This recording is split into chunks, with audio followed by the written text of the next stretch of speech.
Okay, let's start. Question 1. And there are two sub-questions. The first one is the autocorrelation of tau is real and even. And the second is the S omega is even and non-negative. So, to do these questions, we have to know two things.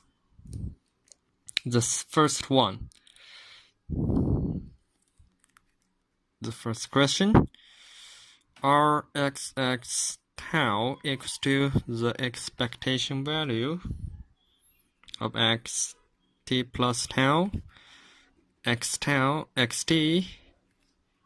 This is real because the expected value is real. That's very easy.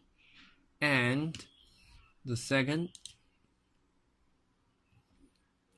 one, Rxx tau equals to e of t plus xt plus tau xt equals to e. We change the position of two components, that xt plus tau, this equals to the autocorrelation of minus tau.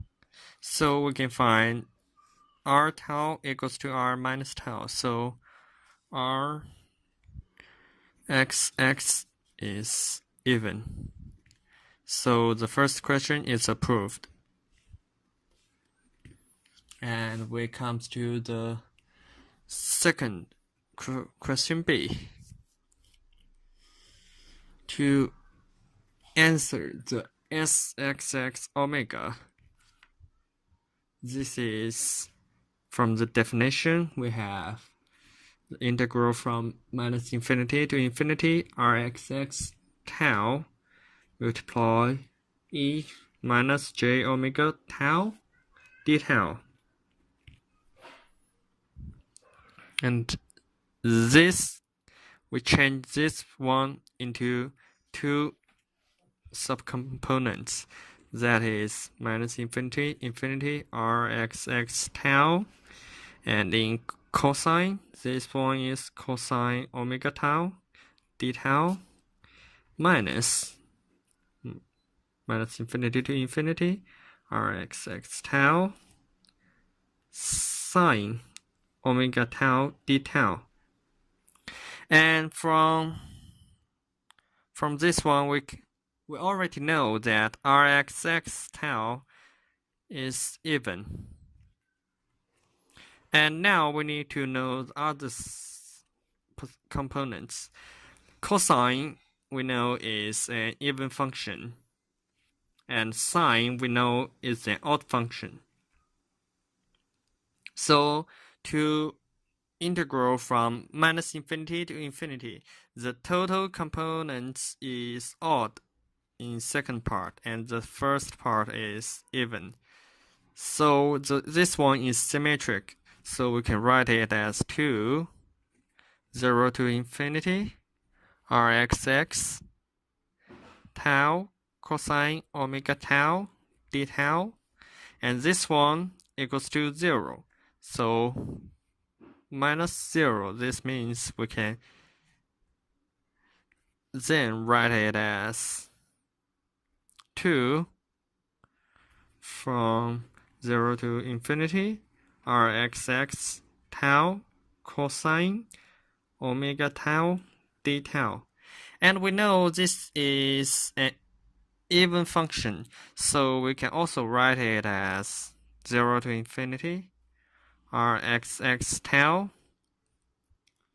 and cosine minus omega tau d tau. So this part can then write as Sxx minus omega.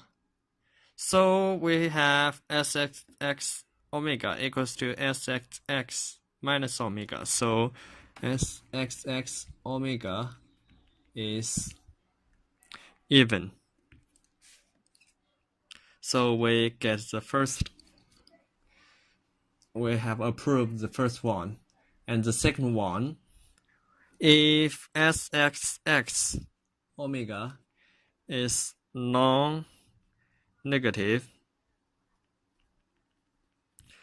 we can use the way that SY omega equals to X omega multiply omega, because we need to know that the expectation value of yt squared, this one is bigger or equals to 0 all the time, and it also equals to 2 pi minus infinity sxx omega h omega square d omega. So if we know that this part is non-negative, is bigger or equal to 0, and this one should also be bigger or equal to 0. So we have to know that this part will let the h omega equals to 1 at 2 in a interval omega 1, omega 2, and 0 in otherwise. And so this whole equation can be written as from omega 1 to omega 2 and sxx omega d omega. So now we get an equation that inequality that 0 is smaller or equal to 2 pi integral omega 1 omega 2 sxx omega d omega. So this part we don't care about this. We only care about this. The only way this happened is the sxx omega is bigger or equal to 0. So the inequality will alive. So we have approved that it was non-negative. So the question B was approved.